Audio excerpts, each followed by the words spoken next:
Hi there, I'm Ian. I'm Ben. And we're here from the Washington, D.C. Gales to show you how to play hurling.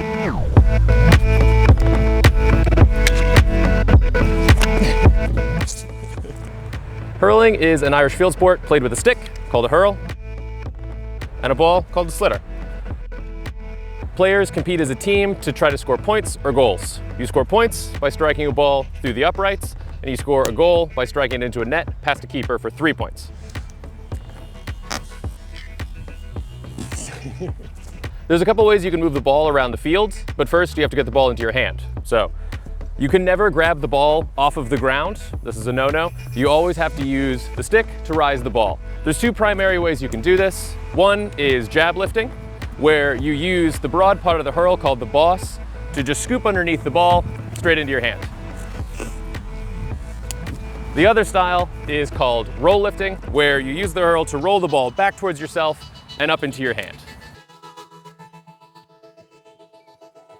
Once the ball's in your hand, you can take 4 steps with it, and then you can touch it off the stick once, and then you can get 4 more steps, and after that, you have to release it. So you have a limited amount of time you can travel with the ball before you have to pass it off to a teammate or attempt to score.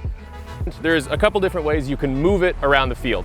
For one, you can hand pass, where you strike the ball with your palm to your teammate.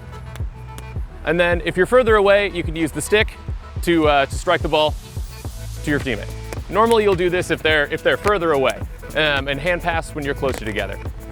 But if your opponent has the ball, obviously you don't want them getting it off too easily. So there's 2 primary ways you can stop your opponent moving the ball across the field. They're called hooking and blocking. Hooking is when you use your hurl to catch your opponent's hurl as they are trying to strike and stop them from making contact.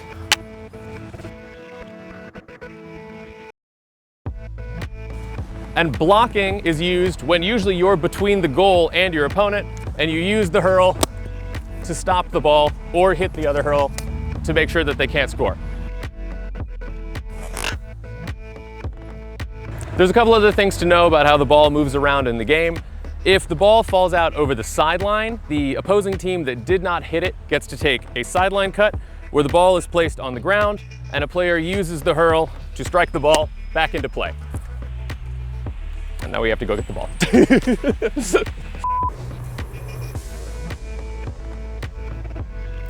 Similarly, if the ball is hit by a defender over the goal line, the opposing team gets to take a free where the ball is sat on the ground and the player has to lift and strike it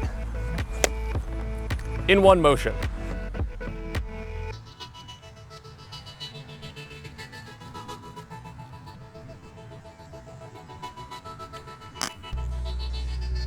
Frees are also awarded after a player is fouled.